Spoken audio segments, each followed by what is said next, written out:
Bismillahirrahmanirrahim. Assalamualaikum warahmatullahi wabarakatuh. Nama saya Muhammad Syarul Ibani Zulhaq, biasa dipanggil Izul.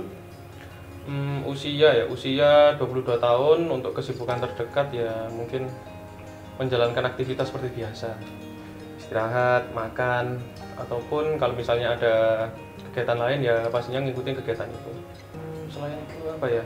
Ya mungkin saya sekarang kan ada di istilahnya itu lagi di organisasi kerelawanan ya gitu. Nah jadi mungkin hari ini jadwal piket saya kebetulan juga ada berita yaitu banjir bandang sama tanah longsor di Sorong tuh. Nah mungkin tugas saya itu sebagai tim dari pusat data dan informasi yaitu mengumpulkan informasi yang ada di Sorong seperti itu. Oke, perkenalkan nama aku Yorinda Nur Aziza. Untuk usia sekarang 22 tahun. Terus untuk kesibukan karena dulu asisten lab ya, jadi karena udah lulus lanjut jadi instruktur di laboratoriumnya psikologi. Karena ini masa liburan ya, mungkin kesibukannya sehari-hari lebih ke maintenance alat tes sih kalau lab.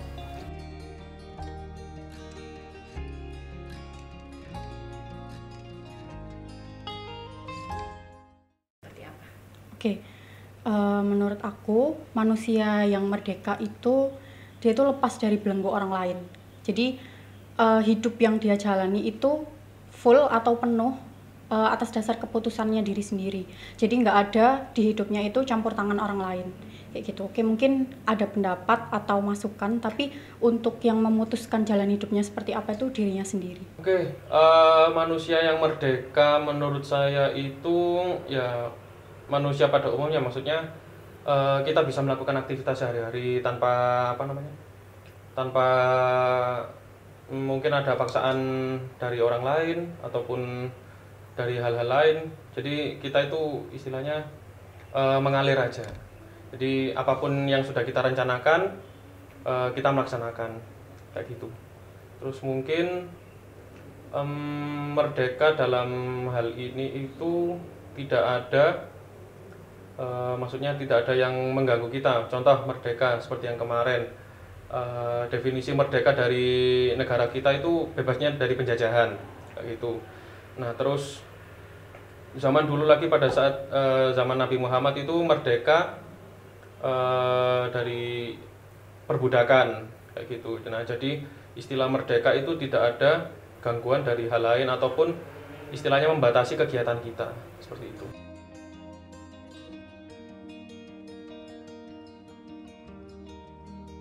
Merasakan kemerdekaan maksudnya manusia merdeka gitu. Ya alhamdulillah untuk saya rasa saat ini tuh merdeka, maksudnya saya bisa menjalankan aktivitas meskipun ya ada gangguan sedikit tapi saya bisa lah, maksudnya bisa mengurangi gangguan tersebut. Nah terus target-target saya itu sudah alhamdulillah sudah tercapai, yang sudah saya rencanakan mungkin mulai dari kemarin ataupun dari pagi tadi kayak gitu. Oke, dari definisi yang aku sebutkan tadi, kalau menurut aku pribadi itu aku udah merdeka. Udah dari beberapa tahun yang lalu aku udah menerapkan kemerdekaan diriku sendiri.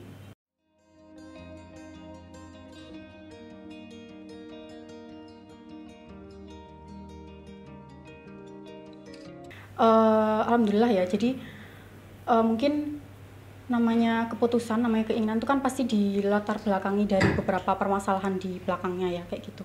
Nah hidup yang sekarang aku jalani itu adalah keinginanku.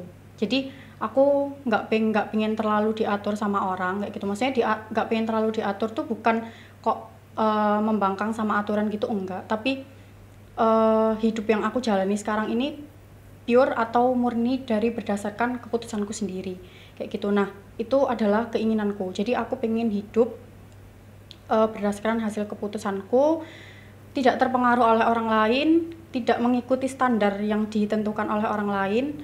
Jadi hidupku yang sekarang itu apa ya istilahnya, bukan arahan dari orang lain kayak gitu, tapi keputusan dari diriku sendiri. Nah itu keinginanku, hidup yang seperti itu yang pengen aku jalani. Kira-kira Oke, balik lagi namanya keputusan kan pasti udah pernah aku alami dan ujung-ujungnya oh ini ternyata yang aku putuskan kayak gitu.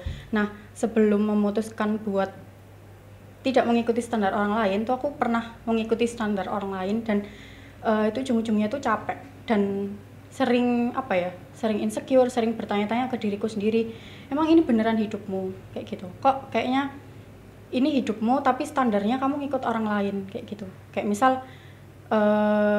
mungkin umur segini harus sukses, umur segini harus apa kayak gitu. Nah keputusan itu aku ambil karena ada beberapa peristiwa di masa lalu yang bikin aku tertekan karena itu mengikuti standar orang lain, satu. Terus yang kedua, kenyamanan itu baru aku temukan waktu aku tidak mengikuti standar orang lain. Jadi benar-benar hidup yang damai, hidup yang sejahtera lah istilahnya. Waktu aku memutuskan untuk oke, nggak apa-apa ketinggalan tuh nggak berarti salah, ketinggalan tuh nggak berarti kalah kayak gitu.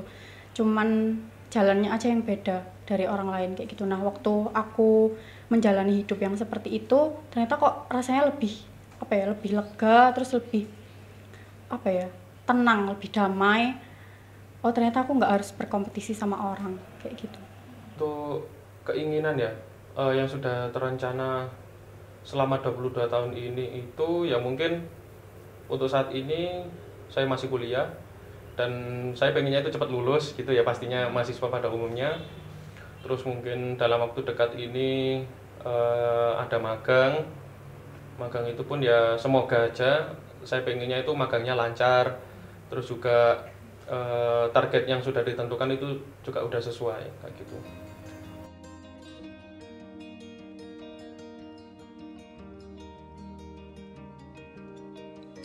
Oke, manusia yang tidak bergantung pada orang lain. Ini model makhluk ciptaan siapa gitu ya. Jadi gimana ya? Yang namanya manusia itu makhluk sosial. Nah, makhluk sosial ini tidak harus apa-apa selalu dikerjakan sendiri. Pastinya butuh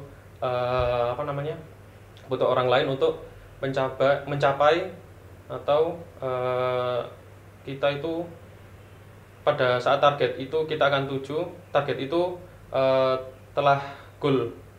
Nah, sebagai contohnya misal dalam atau mungkin dalam pemerintahan ataupun kerajaan. Nah, dia itu pengennya, maksudnya entah itu presiden atau raja, dia itu pengennya rakyatnya itu makmur. Nah, nggak mungkin dong dia mengerjakan sendiri, entah masa mau double jabatan jadi presiden, menteri, ataupun di kegiatan-kegiatan yang lain, maksudnya kedinasan-kedinasan lain kayak gitu. Nggak mungkin kan presiden mengerjakan sendiri, pasti ada menterinya ataupun ada staf-stafnya kayak gitu. Terus menurut saya manusia yang seperti itu nggak mungkin ada sih sebenarnya. Maksudnya sekaya-kaya apapun kita, istilahnya kita punya wewenang untuk memutuskan suatu hal itu, pastinya kita membutuhkan orang lain. Yang pertama untuk tempat kita konsultasi, yang kedua untuk menjalankan target kita, dan yang ketiga apa yang udah kita targetkan itu istilahnya punya feedback ke kita sendiri kayak gitu. Manusia yang mandiri itu yang nggak bergantung sama orang ya. Nah aku sepakat sama statement itu, tapi nggak bergantung sama orang itu bukan berarti kita nggak boleh nerima bantuan atau masukan dari orang lain, melainkan yang berhak atas diri kamu tuh ya diri kamu sendiri kayak gitu. Kayak hidupmu tuh ya milikmu, bukan miliknya orang lain kayak gitu. Jadi misal nih kayak kan kita kan tetap makhluk sosial ya, tetap berinteraksi sama orang, tetap membutuhkan orang. Cuman manusia mandiri itu yang perlu digarisbawahi adalah kamu harus sadar kalau yang kamu punya itu ternyata dirimu sendiri.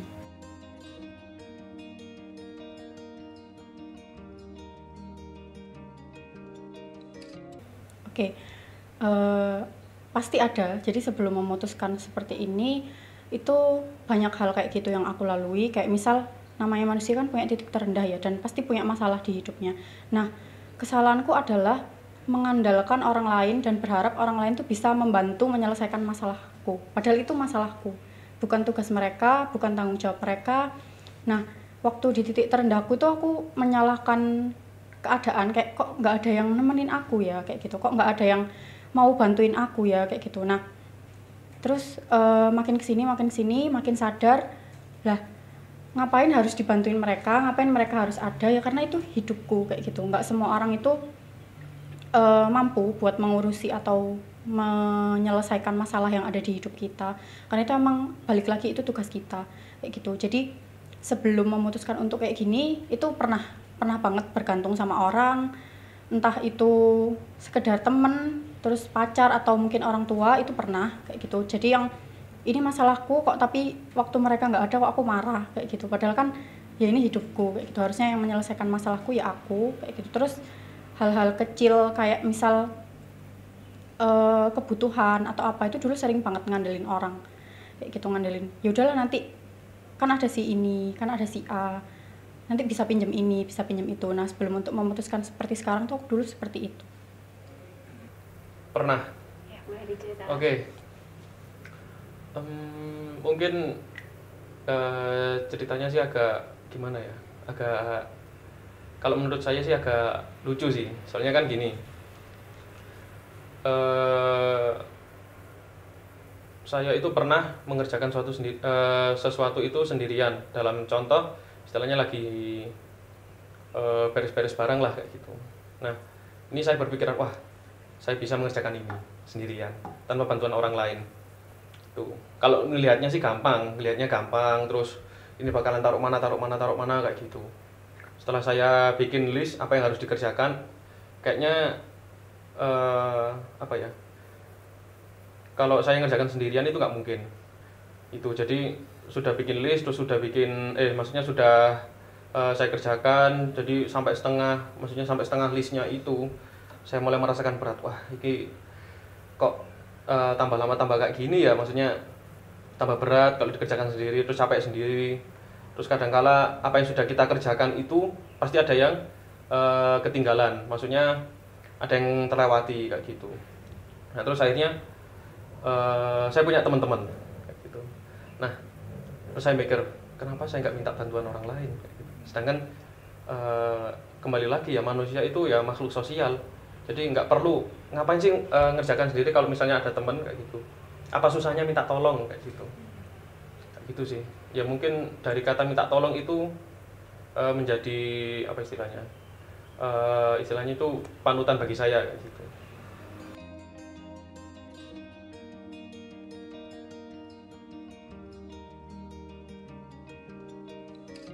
Seberapa penting? Sangat penting. Karena manusia yang tidak sejahtera itu gimana ya? Kayak